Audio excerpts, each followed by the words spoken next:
ಯೇಸು ಕ್ರಿಸ್ತರಲ್ಲಿ ನನ್ನೊಲವಿನ ಸಹೋದರ ಸಹೋದರಿಯರೇ ಹಾಗೂ ಮುದ್ದಾದ ಮಕ್ಕಳೇ, ಇಂದು ಜನವರಿ 16 ಗುರುವಾರ.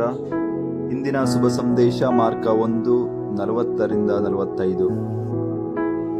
ಒಮ್ಮೆ ಒಂದು ಧರ್ಮ ಕೇಂದ್ರದಲ್ಲಿ ಒಬ್ಬ ಶ್ರೀಮಂತ ವ್ಯಕ್ತಿಯು ಆ ಒಂದು ಧರ್ಮ ಕೇಂದ್ರದ ಹಬ್ಬದ ಹಿಂದಿನ ದಿನ ಎಲ್ಲ ಬಡಬಗ್ಗರಿಗೂ ಆತ ಬಟ್ಟೆಯನ್ನು ಖರೀದಿಸುತ್ತಾನೆ ಹಾಗೂ ಅದನ್ನು ಧರ್ಮ ಕೇಂದ್ರದ ಗುರುಗಳಿಗೆ ಕೊಟ್ಟು ನನ್ನ ಹೆಸರು ಹೇಳಬಾರದು ಎಂದು ಹಾಗೂ ಆ ಉಡುಪುಗಳನ್ನು ಆ ಬಡಬಗ್ಗರಿಗೆ ಹಂಚಬೇಕು ಎಂದು ಹೇಳುತ್ತಾನೆ.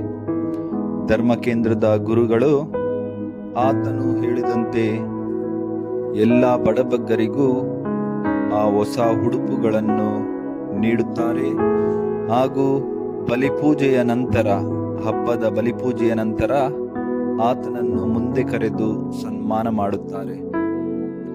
ಆತ ಯಾರಿಗೂ ಹೇಳಬೇಡಿ, ನನ್ನ ಹೆಸರು ಹೇಳಬೇಡಿ ಎಂದು ಕಾಣಿಕೆಯನ್ನು ನೀಡಿದ್ದ.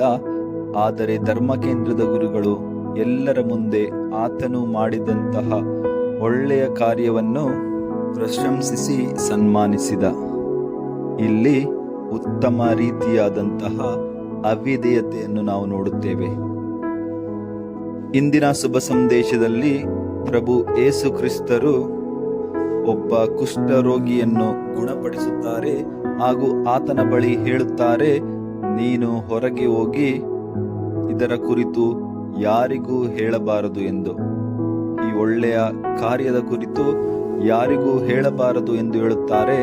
ಆದರೆ ಆ ಕುಷ್ಠರೋಗಿಯು ತನ್ನ ಉತ್ತಮ ಅವಿಧೇಯತೆಯಿಂದ ಆತ ಎಲ್ಲೆಲ್ಲೂ ಹೋಗಿ ಸಾರುತ್ತಾನೆ. ಪ್ರಭು ಯೇಸು ಕ್ರಿಸ್ತನು ಅವರಿಗೆ ಮಾಡಿರುವಂತಹ ಉಪಕಾರ, ಆತನ ಜೀವನದಲ್ಲಿ ಮಾಡಿರುವಂತಹ ಅದ್ಭುತವನ್ನು ಸಾರಿ ಹೇಳುತ್ತಾನೆ. ಪ್ರಿಯರೇ, ನಾವು ಸಹ ದೇವರು ನಮಗೆ ಉಪಕಾರ ಮಾಡಿದಾಗ ನಾವು ಎಲ್ಲೆಲ್ಲೂ ಸಾರಬೇಕು. ನಮ್ಮ ಜೀವನದಲ್ಲಿ ದೇವರು ಅದ್ಭುತವನ್ನು ಮಾಡಿದಾಗ ಆ ಕುಷ್ಠರೋಗಿಯಂತೆ ನಾವು ಸಾರಿ ಹೇಳಬೇಕು ಹಾಗೂ ಇತರರು ಉಪಕಾರ ಮಾಡಿ ಯಾರಿಗೂ ಹೇಳಬೇಡಿ ಎಂದರೂ ನಾವು ಎಲ್ಲರ ಮುಂದೆ ಅದನ್ನು ಹೇಳಿ ಸಾರಬೇಕು. ದೇವರು ನಮ್ಮೆಲ್ಲರನ್ನು ಆಶೀರ್ವದಿಸಲಿ. ಆಮೇನ್. ಹಲ್ಲೆಲೂಯಾ.